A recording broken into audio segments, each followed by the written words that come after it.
Muy buenas, estamos en Casa Mediterráneo, nos estáis siguiendo a través de las redes sociales que tenemos, ya sea en YouTube o en Facebook, y estamos aquí para hablar de medio ambiente y el Mediterráneo, el ciclo que estamos llevando en esta entidad para hablar de las problemáticas actuales que tenemos al respecto. Hoy nos acompaña Jesús Martínez, director comercial de Green Waste to Energy, una empresa con la que queremos descubrir cuáles son los problemas de los residuos y por qué estos son una oportunidad. Convertir la basura en una oportunidad, la gestión de residuos en el Mediterráneo, es uno de los temas que me gustaría que Jesús desarrollara. Jesús, cuéntanos qué es Green Waste to Energy, cómo nació. A ver, Green Waste to Energy surge por iniciativa de cuatro químicos, éramos cuatro amigos que nos conocimos en la Universidad de Alicante. Y bueno, ya por el 2003, 2004 empezamos a hablar de montar nosotros nuestro propio negocio. Y bueno, de un viaje a la India que realizamos para hacer allí una instalación de una planta de EVA, pues bueno, nos dimos cuenta de que allí utilizaban los excrementos de las vacas para generar un gas, y con ese gas pues lo utilizaban pues para cocinar y para calentarse con la calefacción y demás, ¿no? Entonces, bueno, claro, nos sorprendió, preguntamos aquello que sí que era, ¿no? Y nos comentaron que era un proceso de gasificación y que se llevaba utilizándose muchísimos años y demás. Pero allí nos surgió el germen de la idea de decir, oye, pues si al final esto es un proceso de una descomposición térmica que se le realiza a un residuo, ¿por qué no utilizarlo también nosotros en los residuos que se producen durante el proceso de fabricación de calzado, ¿no? Con el tema de los cauchos, los poliuretanos y demás que se generan en la producción de las suelas aquí en el sector del calzado. Claro, y pensasteis para el que nos vea desde fuera, pensasteis en el calzado en particular porque vosotros estáis en Elche. Exacto, sí. Claro, nosotros al estar en Elche muy vinculados al sector calzado, que es un motor industrial aquí en la zona, claro, enseguida pues nos vino un poco la aplicación, ¿no? Entonces, pues bueno, cuando volvimos del viaje empezamos poquito a poco a investigar, ver esto que es la gasificación, la tecnología que había en el mercado. Vimos que la tecnología que había en ese momento estaba desarrollada sobre todo para el uso del carbón o materiales o residuos que son muy homogéneos, ¿no? Alguna biomasa, etcétera, ¿no? Pero nosotros íbamos a residuos más heterogéneos, residuos más complicados.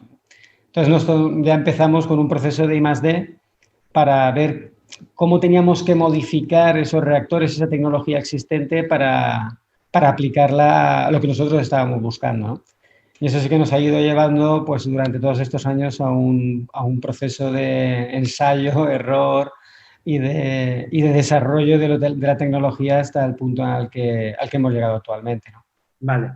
Aquí hay un punto que me interesa que expliquemos antes de que veamos el estado actual en el que os encontráis y vuestra expansión, y es el tema de lo que es la economía circular, porque vosotros lo que intentabais al fin y al cabo era intentar aplicar esa economía circular. Vamos a aprovechar los residuos que genera otra empresa para a partir de ahí darles valor, tanto valor que los convertimos en energía y así mantener un ciclo que sea más sostenible medioambientalmente. Cuando llegasteis vosotros, no sé si ese concepto aquí estaba interiorizado o la gente os vio con sorpresa.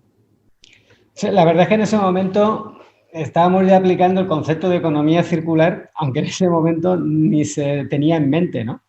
O sea, la idea era aprovechar un residuo que tenía un problema tanto medioambiental como de costes. Y era, pues, oye, ya que está esto aquí, vamos a utilizarlo, ¿no? O sea, démosle un valor, valorizarlo en aquel momento, ¿no? Pero en aquel entonces se escuchaba algo de valorización energética, estaba también muy vinculada a procesos de incineración, grandes volúmenes, muy relacionada con el residuo sólido urbano. Pero en aquel entonces no se vinculaba tanto como ahora que haya una concienciación, haya también una legislación que marca esa línea, tanto a nivel europeo como a nivel mundial. En aquel entonces, pues era un poco raro, ¿no? Se daba un poco, oye, esto es un residuo, pues, oye, que se lo lleve el gestor, ¿no? Entonces nosotros entrábamos un poco a decir, hombre, que no se lo lleven, vamos a ver de qué manera esto todavía se le puede sacar un rendimiento, ¿no? También en aquella época, en el 2002-2003, estábamos en un momento de voraz economía en el que todo el mundo utilizaba un único uso, de usar y tirar, ¿no? Que era el concepto que teníamos antes de la crisis, ¿no? Claro, estábamos en plena economía del boom, cuando la construcción era uno de los motores líderes en Exacto. la economía de nuestro país, y entonces que alguien quisiera aprovechar residuos, pues tú dices, parece que sonaba como extraño. Sí, en aquel momento era, oye, que se me ha estropeado el ordenador, no pasa nada, te vas, te compras otros, ¿no? Nadie pensaba en arreglar absolutamente nada. Era un tema muy de una vorágine de consumismo brutal, ¿no? En aquel entonces, sí. Sí.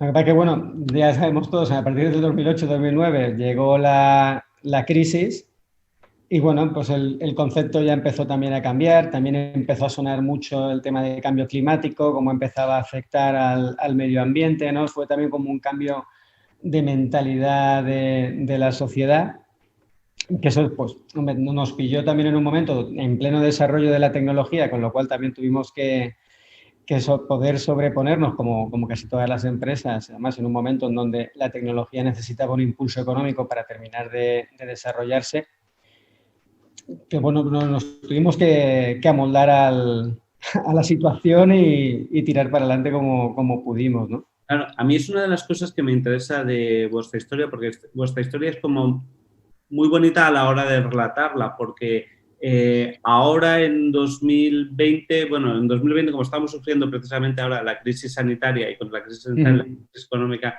que ha venido, parece que volvemos a pensar en lo que era la dureza de la crisis del 2008. Sí.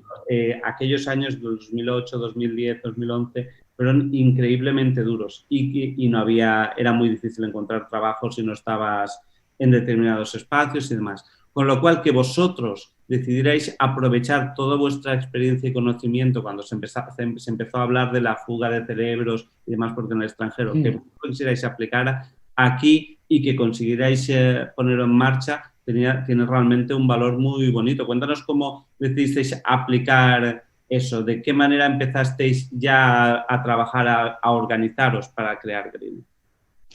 Sí, a ver, nosotros cuando volvimos del viaje que te he comentado de la India, ya empezamos muy poquito a poco, estábamos trabajando pues a nivel de laboratorio, a ver si esto podía tener sentido. Y en el 2006 vimos que a nivel de laboratorio los resultados eran buenos, pero claro, ya necesitabas dar un salto a una escala no industrial, pero allá a escala planta piloto, ¿no?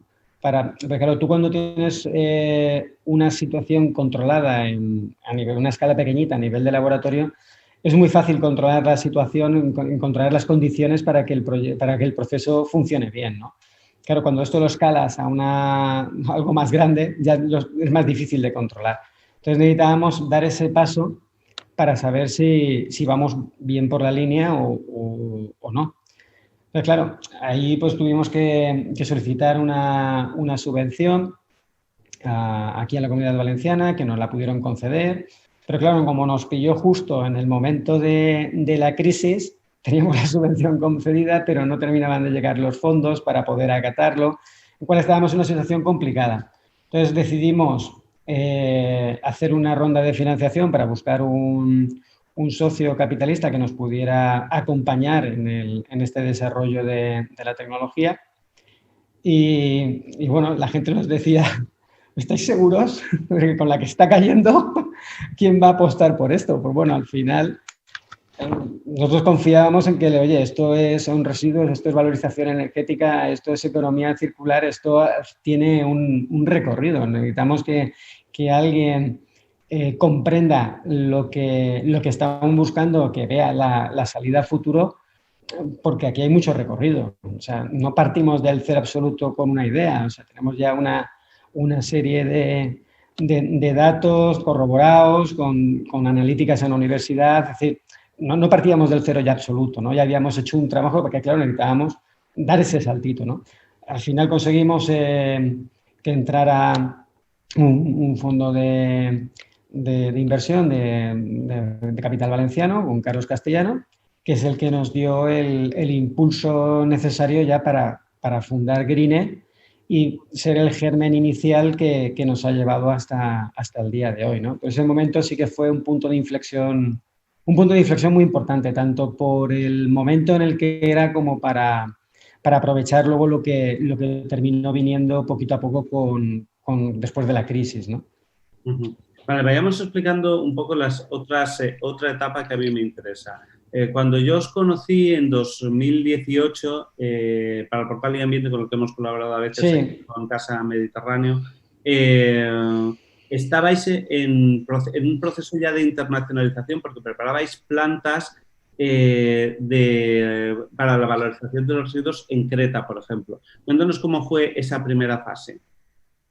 O sea, la primera fase fue la más dura, ¿no? Porque, claro, tienes una tecnología que no existe en el mercado, además eres español, porque si fueres alemán, parece que todo lo que viene de Alemania con tanta tecnología ya da un caché, ¿no? Entonces, pues claro, fue todo fue complicado, porque, claro, nadie confía en ti, todo el mundo nunca quiere ser el primero. Pues fue un proceso muy duro de convencer, y ya no solo convencer, sino que muchísimas pruebas que se tuvieron que hacer en la planta piloto que teníamos ya. Bueno, planta piloto es una planta ya de nivel industrial, ¿no? Con capacidad de procesamiento de 500 kilos a la hora de material, ¿no? Entonces, pues, fue un proceso largo y complicado porque venga a hacer pruebas, venga a enviar a laboratorios externos para que comprobaran pues, analíticas de gases, analíticas de cenizas obtenidas. En fin, fue largo y tedioso, ¿no? Aparte de costoso económicamente.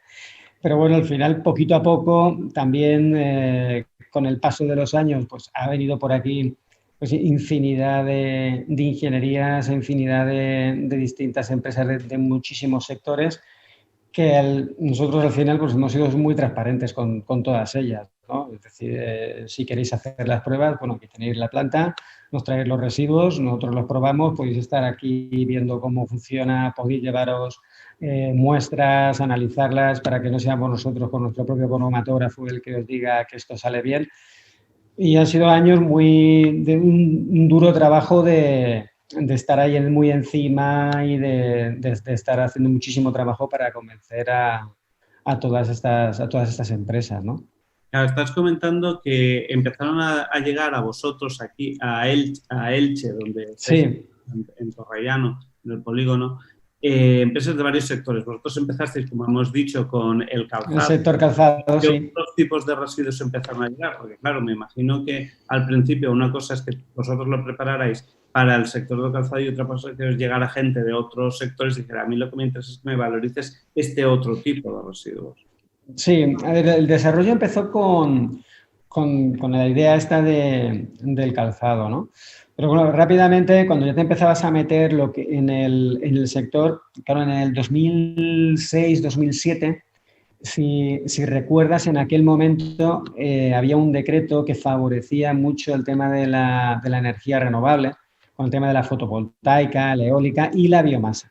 Entonces, casi todos los proyectos o los acercamientos que teníamos de gente interesada era relacionada con proyectos relacionados con la biomasa, porque en aquel entonces la energía generada por la biomasa se pagaba muy bien.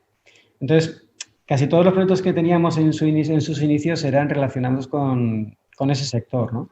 Con el sector de los cultivos energéticos, aquello que se hablaba tanto en la década anterior, ¿no? Claro, todo esto en el 2010, cuando llegó la moratoria de las renovables, todo esto se cayó, ¿ya? No se sostenía ya. Claro, esto también nos hizo que nosotros cambiáramos de punto de vista, ¿no? O de objetivo. O sea, nosotros en ese momento, pues sí, atendíamos los proyectos que venían relacionados con el tema de cultivos energéticos, pero nunca perdimos el foco de la valorización de fracción rechazo de residuos sólidos urbanos, de tratamiento de lodos, que es donde nosotros siempre veíamos a futuro que estaba el gran problema, ¿no? El gran problema es donde podía haber más posibilidades de negocio. Entonces, los proyectos en donde empezamos mejor a funcionar mejor eran los proyectos en donde no venían sustentados por una subvención o no venía sustentado por una regulación administrativa donde se favorecía durante X años la generación de tal. O sea, al final, un cambio importante que tuvimos a nivel empresarial fue pensar en proyectos en donde tenían que ser sostenibles simplemente por la valorización del residuo. ¿Vale? A mí esta es una idea que, como estábamos comentando en las charlas preparatorias para esto, me interesaba especialmente incidir, porque en España se ha asociado mucho tiempo. Bueno, primero que no se acababa de ver que la ecología es un sector en el que hay que adaptarse y que no supone una pérdida económica, sino que puede suponer una ganancia, cosa que me parece que tenemos que ser como más conscientes. Y segunda, que cuando se empezó a vincular la ganancia a cosas en plan de tiene que estar subvencionado por el Estado porque no puede tirar adelante. Sí, eso es uno de los problemas que ha tenido siempre proyectos de este estilo, ¿no? Sí que es cierto que al principio, cuando no tienes una tecnología que está completamente madura, entonces vas muchas veces a temas de ensayos y error. Entonces, una forma de los gobiernos de favorecer la implantación de una tecnología es precisamente esa, ¿no? Favorecer, pues con subvenciones o con ayudas de algún tipo, la implantación de esta tecnología, ¿no?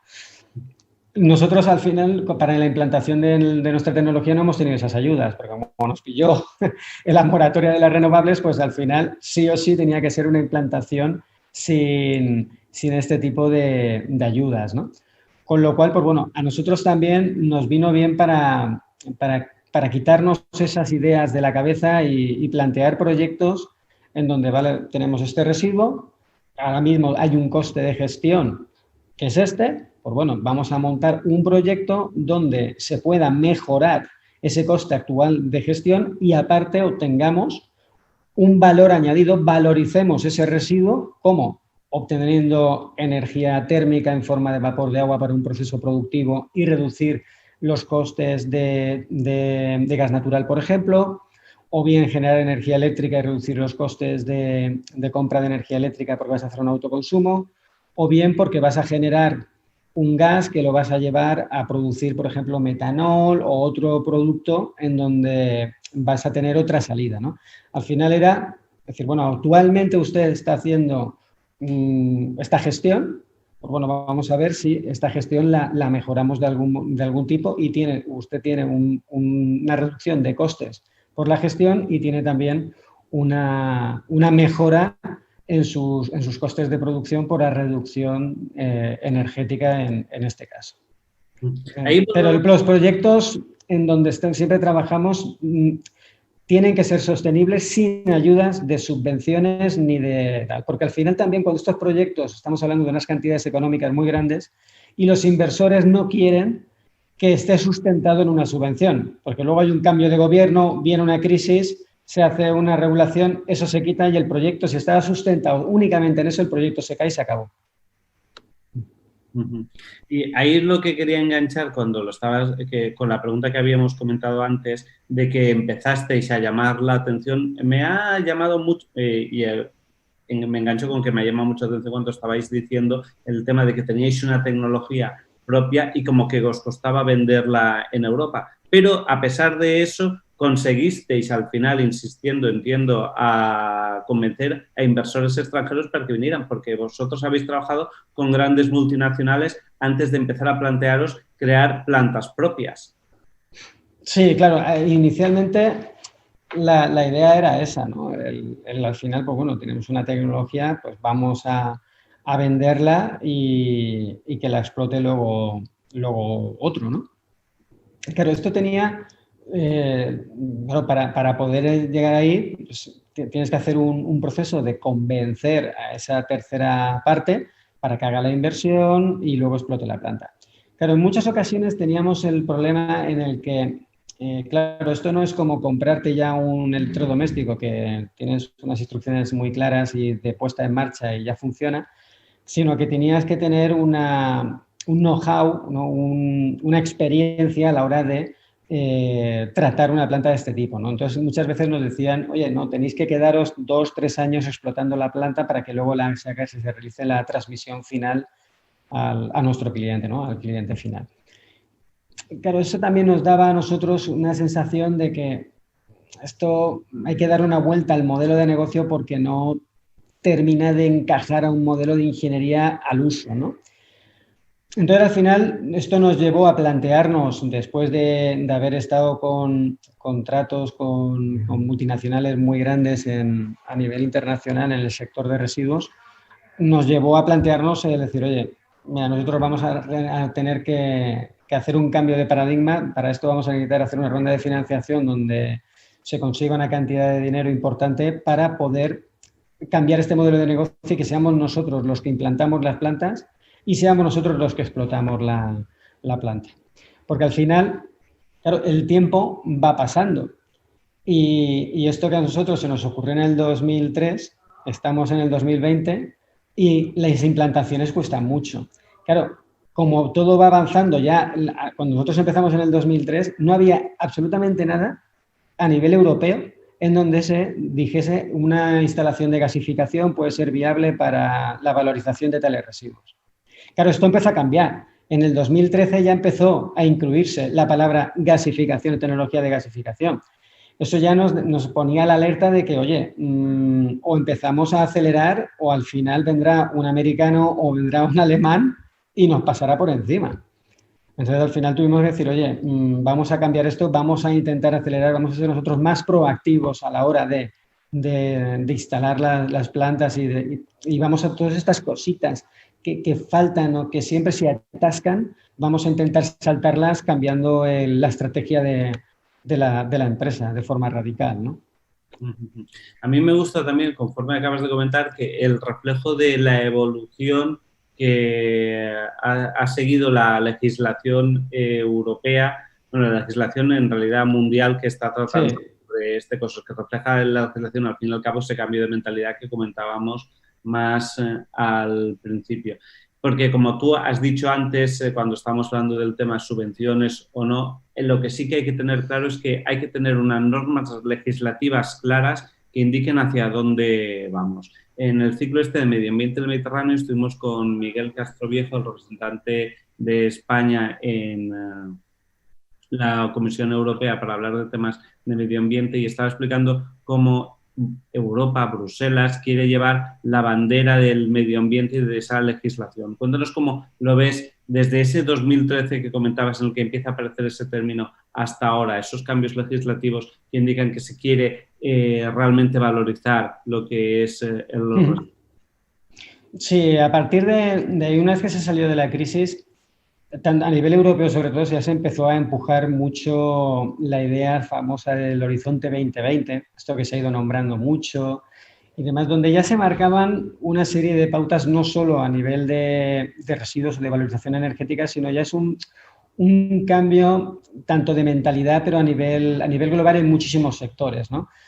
También ahí empieza a oírse el término de Smart Cities, donde todo el tema de la gestión de lo que es la ciudad a nivel ya no solo de luces LEDs, todo el tema tecnológico ya empieza a ir todo por una misma senda en cuanto a lo que es el tema del cambio climático, ¿no?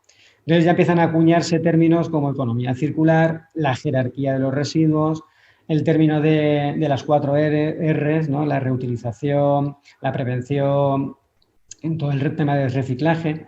Ya empieza a coger un carácter ya no solo de lenguaje o de concienciación, sino que ya empieza a verse incluido en normativas europeas de aplicación y luego de transposición a las leyes y reales decretos en España y en el resto de los países de la Unión Económica Europea, ¿no? Eso, claro, evidentemente sí que supuso un impulso a la hora de que todas estos proyectos, sobre todo con la administración, empiecen a coger ya un impulso mayor, puesto que ya empiezan a venir regulaciones y especificaciones, sobre todo para algunas plantas de tratamiento, ¿no? Que sí que hacía falta, ¿no? Porque tú fíjate que la ley que regulaba el vertido de residuos en vertedero era del 2001. Y ayer salió ya la nueva normativa que de aplicación ya para el mes de mayo del año que viene, ¿no? Con lo cual hay un cambio ya que ya es factible y ya se ve, ¿no? Hay una cosa con la que quiero que nos detengamos a hablar para que así los espectadores que estén viéndonos ahora en directo o bien después a través de las redes sociales, como hemos comentado, de Casa Mediterráneo, es el problema que suponen los residuos. Porque vosotros, obviamente, como decías antes, a la hora de teneros y valorarlo económicamente, tenéis que estudiar exactamente qué es lo que suponen como coste y qué es lo que suponen como oportunidad. Cuéntanos cómo veíais el problema este en España y en el Mediterráneo en particular. Sí, a ver, el problema de los residuos, nosotros siempre lo hemos visto y sobre todo cuando estábamos ya en el 2006, 2007, sí que teníamos esa voracidad consumista. Tú no hacías más que escuchar noticias del vertedero de tal población que estaba previsto para una vida útil de tantos años, le quedan ya solo 3 años de vida. Al otro, entonces decías, ostras, ¿qué está pasando, no? Claro, ahí te ponías a investigar un poquito y te dabas cuenta de que las tasas de reciclaje en España eran de un 20% si llegaban, en el mejor de los casos, ¿no? Entonces decías, esto es un problema, porque al final el ciudadano deposita su bolsa en el contenedor que tiene al lado de su casa y se olvida. Allá donde vaya la basura, da igual. O sea, es un tema que no le preocupa. Mientras no la tenga al lado de su casa y le moleste, pues ahí se queda, ¿no? Eso es la mentalidad que había en el 2000, 2001, 2002, ¿no? La gente dejaba su... Y bueno, pues... Y le preguntabas a alguien, oye, ¿qué pasa con la basura? Pues no sé, pues se la llevan y la reciclan, ¿no?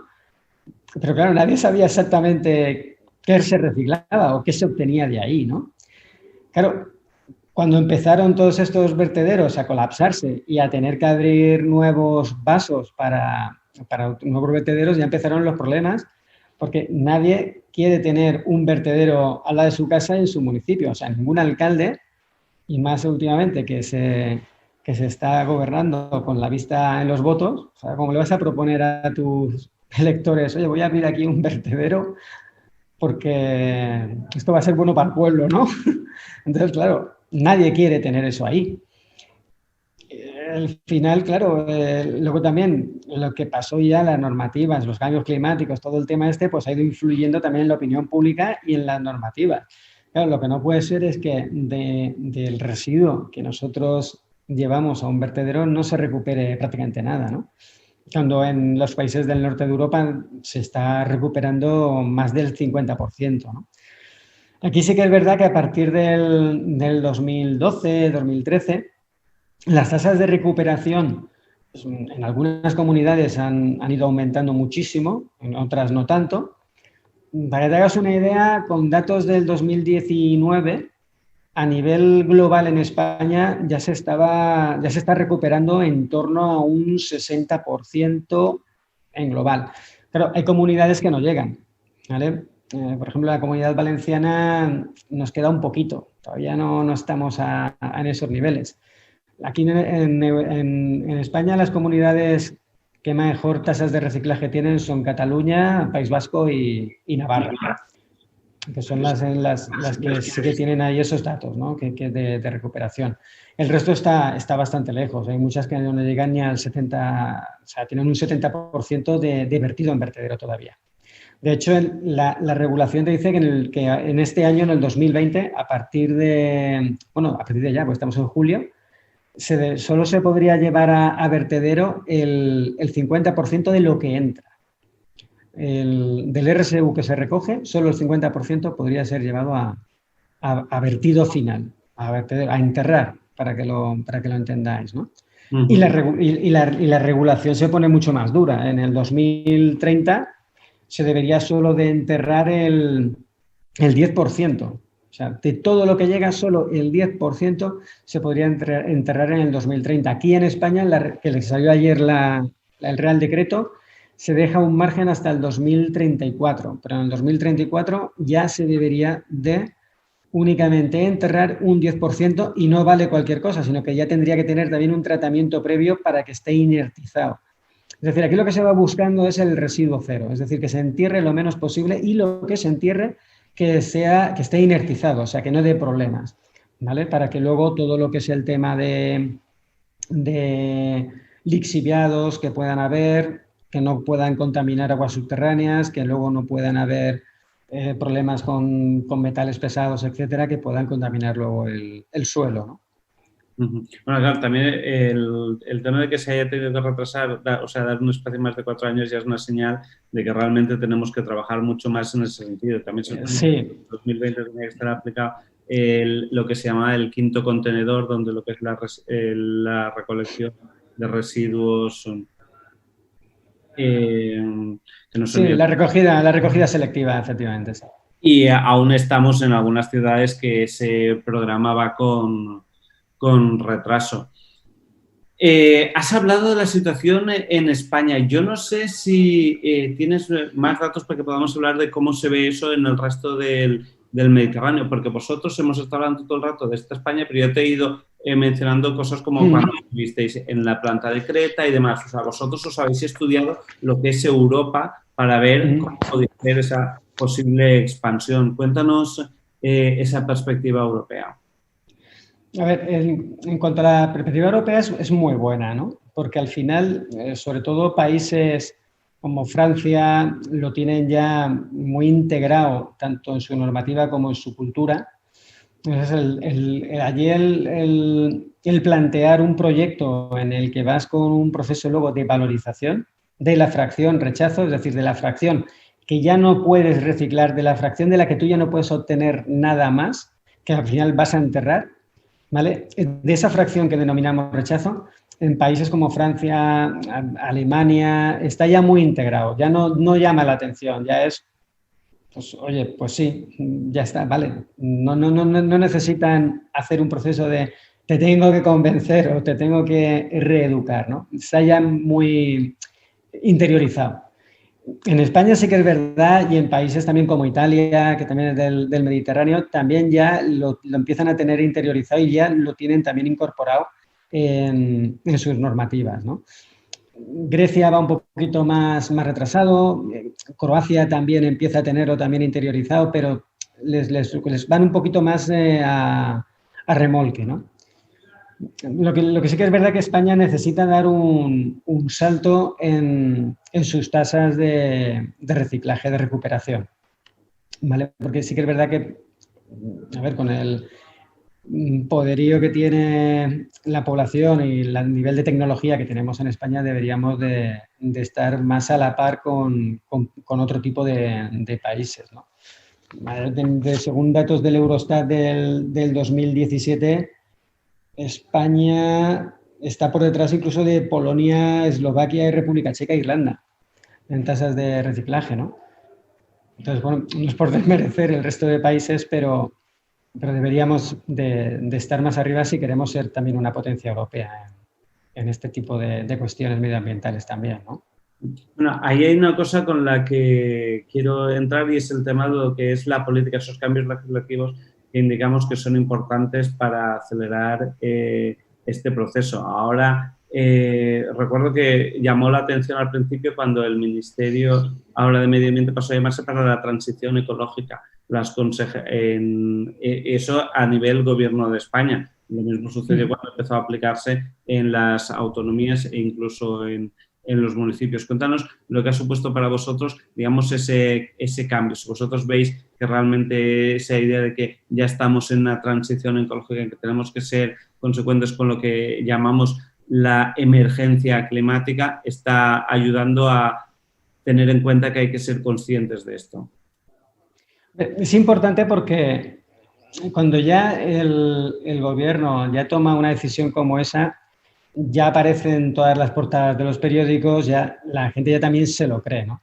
Dice, ostras, si esto nuestro propio gobierno ya lo está, digamos, mecanizando, creando un tema administrativo, una propia, no sé cómo llamarlo, ministerio, por decirlo de alguna manera, es porque el tema es importante y preocupa, ¿no? Entonces, también da a nivel de la sociedad decir, oye, que esto no son 4 cuentos que me están contando aquí los ecologistas de turno o la teoría de la conspiración, ¿no? O sea, que esto parece que va en serio. Entonces, sí te da un impulso de, sobre todo o sea, a nivel social, de tener una concienciación de que, oye, que esto viene y hay que preocuparse porque, o sea, si, con que sigas un poquito las noticias de medio ambiente, pero vamos, de uso diario. O sea, creo que el año pasado llamó la atención que en Galicia se había superado el número de días en verano que habían pasado más de 30 grados. O sea, ¿vale? Creo que fueron 25 o 30 días, nunca había pasado eso. O sea, cada año que pasa tienes más tormentas, gotas frías, cada vez más agresivas. O sea, Sí, sí. te vas a Estados Unidos y que tienes cada vez, la época de los huracanes son más intensos, los monzones igual. Entonces, al final son muchísimos datos que dices, oye, esto no es un tema puntual. O si coges gráficas de calentamiento global o de días con más temperaturas, vas viendo que la gráfica va en ascenso, pero en un ascenso prácticamente muchas veces casi logarítmico, ¿no? Con lo cual, pues hombre, algo tendremos que hacer porque la situación en la que estamos llegando es cada vez más insostenible. Sí, mira, lo quería vincular con el tema de que ahora que estamos en verano teniendo esta conversación, antes en las noticias del tiempo, antes se hablaba de las noches, se empezaba a hablar de noches tropicales por la temperatura de 20 grados, o sea, que el termómetro no baja de los 20 grados por la noche y ya ahora se ha llegado a introducir lo que son las noches ecuatoriales en las que la temperatura Sí. llega a los 25 grados de mínima. Entonces, sí, efectivamente yo creo también que esta introducción de conceptos, digamos, calentamiento que se está sufriendo en la sociedad es lo que hace que haya como una mayor conciencia en ese sentido en el que hay que actuar frente a ello. Hemos estado hablando mucho de lo que es Greene, bueno, de lo que es la historia de Greene, pero lo que ahora quiero que lleguemos es al momento actual en el que estáis, porque antes hemos comentado un poco el tema de que hacíais plantas para los demás, pero ahora estáis haciendo vosotros vuestras propias plantas. Y estabais en un plan de construcción para este 2020 en el que pensabais hacer esa cosa. Lo que pasa es que, claro, llegó la pandemia y eso también os ha afectado. Cuéntanos cómo era lo que pensabais aplicar y cómo os ha afectado la crisis sanitaria. Sí, a ver, nosotros tenemos un plan estratégico de expansión, ¿vale? En el que pues vamos, queríamos empezar con una serie de plantas, aproximadamente más de entre 4 y 8 plantas para hacer instalaciones desde el año que viene, en 3 años. Pero al venir la pandemia, pues bueno, hemos tenido que cambiar un poquito ese pipeline de proyectos y alargarlos un poco más en el tiempo, porque claro, al final, en cuanto, más que afectarnos en cuanto a la generación de residuos, porque al final los residuos siguen estando, de hecho, ahora hay la caracterización de estos últimos meses ya ha cambiado, ya empiezan a haber otra vez un montón más de plásticos de un solo uso, el tema de mascarillas es brutal, el tema de guantes, látex, etcétera, se ha disparado en todas las caracterizaciones, ¿no? Con lo cual, pues bueno, te cambia un poco lo que es por decirlo, la calidad, ¿no? del residuo. Pero, o sea, en ese sentido no hay un problema, ¿no? El problema viene con, pues eso, con los inversores, con la incertidumbre económica que puede haber a la hora de realizar inversiones, ¿no? Entonces, pues bueno, esto lo que nos hace es ir un poco más tranquilos en el proceso de expansión, pero que lo que es la dinámica va a continuar, puesto que los residuos siguen siendo un problema, ¿no? Pero sí que es verdad que las inversiones y demás pues se miran más y se va con más cautela, ¿no? No se va con tanta alegría y sí que supone un poquito lo que es un freno, ¿no? Bueno, sobre este punto quiero incidir porque hace poco en términos de encuentros de medio ambiente que estamos aplicando aquí en Casa Mediterráneo. El anterior que tuvimos de medio ambiente fue el homenaje que le hicimos a Félix Rodríguez de la Fuente a través de su hija Odil, y el anterior era un joven, Pablo Vidarte, que con su empresa Bio está también intentando ver cómo se obtiene energía de los árboles. Pablo, una de las cosas que nos comentó es que él considera que esta crisis en la que estamos ahora inmersos, no solo la sanitaria, sino también esa económica, no alejaba a los inversores, porque los inversores seguían viendo que el problema de los residuos, como tú estabas comentando, sigue vigente. Bueno, y de hecho el problema es que ha empeorado, por lo que tú dices, los plásticos de un solo uso y demás soluciones que hemos sabido encontrar para afrontar esta crisis sanitaria. Pero ¿realmente crees que tu perspectiva es que hay como vamos a tomar distancia y vamos a ver qué es lo que sucede? ¿O crees que puede mejorar? ¿Cómo lo estás viendo?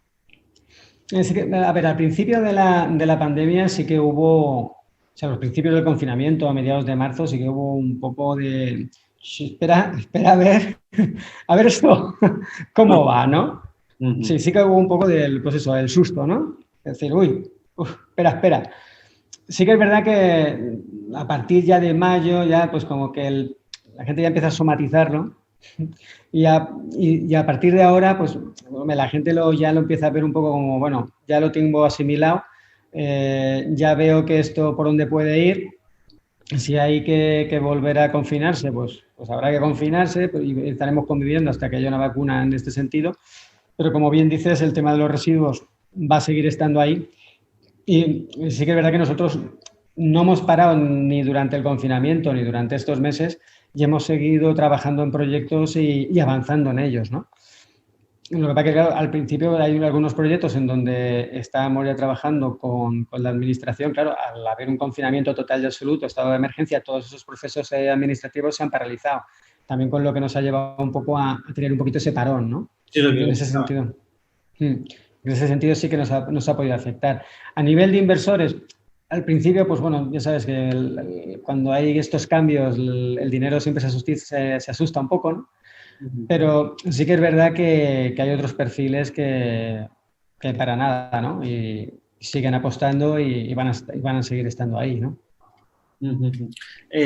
Como hablábamos de esa expansión y como vosotros abordáis desde una perspectiva internacional, no sé si esa mentalidad que dices de los inversores, en plan de algunos que deciden que realmente hay que afrontarlo y otros que vamos a tener en cuenta esto y vamos a repensarlo, si hay una perspectiva que se puede ver de manera internacional en el sentido de veo que hay países más del norte donde los inversores se lo creen más, ¿o es en el sur donde realmente creen que hay que aprovechar este momento para cambiarlo? ¿Puedes aportarnos ahí alguna indicación? Pues la verdad es que no hemos notado gran diferencia, porque al final, claro, donde los países están, digamos, más, o la legislación está más aterrizada, ¿no? Por decirlo de alguna manera, ahí los inversores tienen menos dudas en invertir, ¿no? Porque también hay una normativa ya más madura y les da como una seguridad administrativa y legislativa de que el proyecto no va a tener ningún problema. Para que te hagas una idea, a nivel europeo, o sea, siempre hablando de los países, pues eso, Portugal, España, Francia, Italia, Alemania, etcétera, ahí no tenemos problemas a la hora de que un proyecto se pueda aprobar para realizar una inversión, ¿no? Ahí no suele haber problemas. Vale.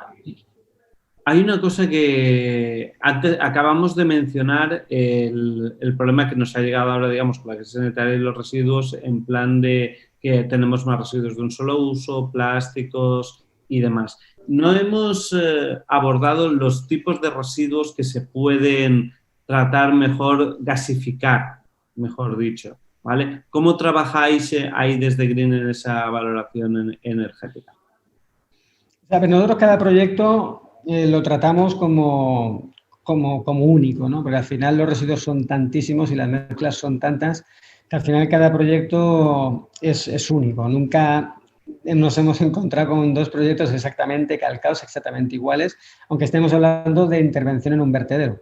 Entonces cambia muchísimo. Te vas a una población costera, ya vas a tener diferencias entre el verano y el invierno, porque la población en verano se multiplicará, por lo tanto tendrás más generación de residuos en aquella época, en fin.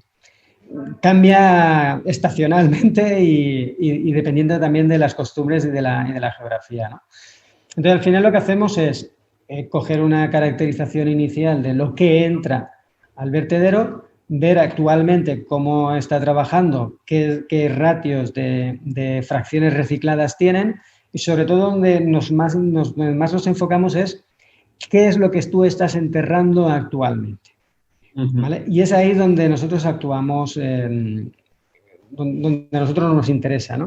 Es decir, de esa fracción que va a enterramiento, actualmente se destina ahí, lo que hacemos es estudiar las fracciones de las que está compuesta. Cuando hablo de las fracciones es, bueno, qué cantidad de papel, cartón, qué diferentes tipos de plásticos tienes todavía ahí, qué metales, qué parte de materia orgánica. Materia orgánica es el material que es restos de comida, ¿no? Lo que es fácilmente biodegradable, ¿no?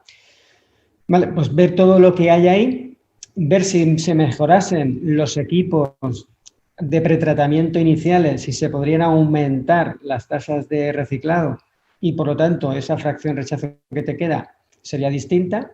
Y, finalmente, ver, pues bueno, para cumplir con la nueva normativa de que todo lo que te entra, el 50%, tienes que reciclarlo y solo el 50% lo vas a destinar a vertedero, pues con eso que nos queda a nosotros lo estudiamos, vemos si hay alguna posibilidad de quitar algo más de fracción orgánica para hacer un compost u otro tipo de residuos y valorizarlos de esa forma, y ya con lo que te queda, ya es lo que sí que hacemos es estudiamos la forma de obtener el mejor rendimiento.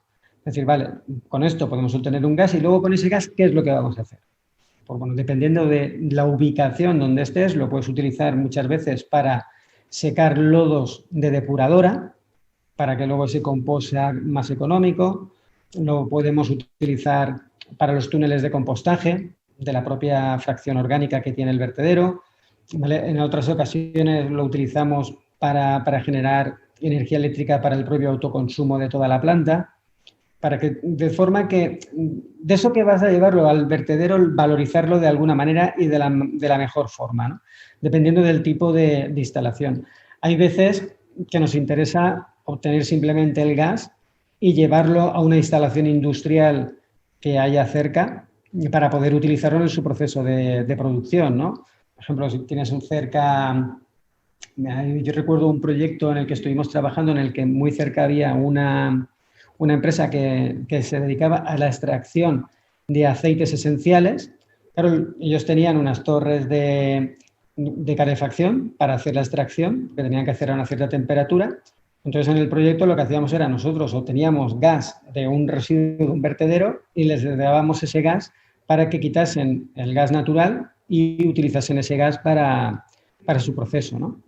Con lo cual, pues bueno, hacíamos ahí un proceso de economía circular, de una cosa que iba al vertedero y ya se iba a acabar ahí, sino que teníamos un gas para otro proceso productivo que iba para otra industria, ¿no? Y al final en cada proyecto es buscar la forma en donde puedes recoger todo eso, ¿no? Hay proyectos, por ejemplo, en donde el lodo que tiene a lo mejor un componente inorgánico y lo vas a luego a hacerle un proceso de calcinación para obtener un carbonato cálcico que lo vas a utilizar en otras aplicaciones. Es decir, al final, en cada proyecto estudiamos el residuo para ver qué vida útil puede tener después de esto. Que ese es el objetivo. Al final, nosotros buscamos el no llevar a enterrar. Es decir, si todo lo que se puede evitar enterrar, evitarlo. Claro, es esa aplicación de la economía circular de la que hablábamos al principio, que se ha evolucionado mucho desde aquel 2003 en el que empezasteis a este 2020. No hemos hablado del presente, bueno, hemos hablado del presente hablando de la cuarentena y hemos hablado incluso un poco del plan de futuro, pero una de las cosas que no hemos comentado cuando hemos mencionado el tema de los inversores es que vosotros recibisteis un impulso importante relativamente de forma reciente. Cuéntanos cómo se fue Impulso y hacia dónde os va a llevar.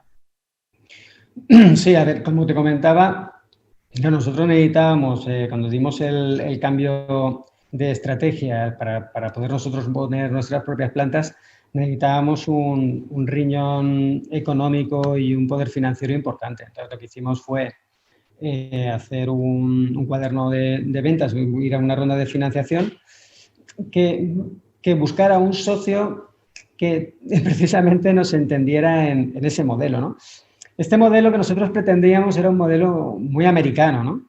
O sea, aquí en España no se terminaba de comprender bien, porque aquí lo normal es, ¿no? Tú te juntas con otro industrial que tenga una capacidad para poder poner tu planta en un determinado sector y tal, pero nosotros no buscábamos eso. Nosotros, esa es, digamos, la corriente por donde te llevaría, pero nosotros no buscábamos eso. Nosotros buscábamos a alguien que comprendiera cuál era nuestro objetivo final. Es decir, nuestro objetivo final es, nosotros lo que queremos son poner plantas en distintos sectores, ser un referente a nivel mundial en el tema de la valorización energética por gasificación, y lo que necesitamos son un impulso inicial para tener referencias en todos esos sectores estratégicos y que poco a poco seamos nosotros los que vayamos generando más dinero para poder ir creciendo. Claro, al depender solo de un industrial, o si te juntas, por ejemplo, con un industrial, claro, su competencia ya te la quitas. O sea, es decir, le vas a poner solo plantas a él, pero a su competencia o a su sector seguramente no, porque ya estás con alguien de ahí. Con lo cual también era complicado y al final si te vas con un industrial que está pensando únicamente en su sector, pues solo va a apostar por su sector. Pero en el mundo de los residuos hay muchos sectores en donde puedes ir. Entonces, nosotros no buscábamos eso, nosotros buscábamos alguien que tuviera una visión más global.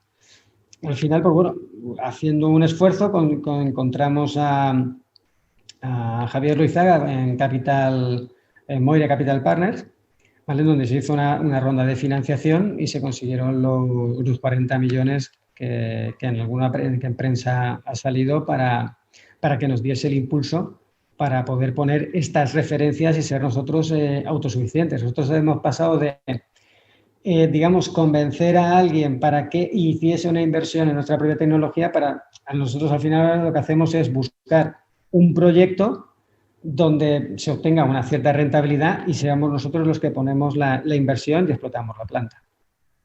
Bueno, y también en ese proceso habéis pasado de aquellos 4 compañeros que sí. ¿A cuántos sois ahora? ¿Casi 4 decenas, me contabas?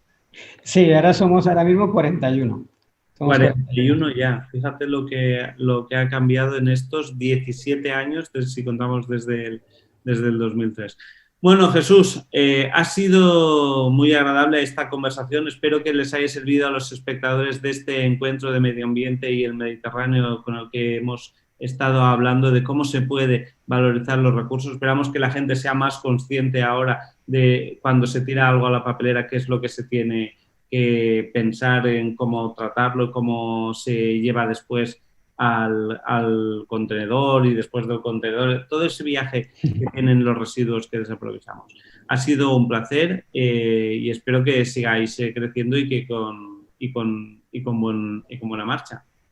Pues muchas gracias a vosotros por la invitación, ha sido un placer y nada, aquí estamos para lo que necesitéis y nada, si queréis saber más de gasificación, adelante, sin problemas, nos volvemos a reunir y seguimos charlando. Perfecto, bueno Jesús, muchísimas gracias, un abrazo grande, gracias a todos los espectadores, seguimos, chao. Venga, chao, hasta ahora.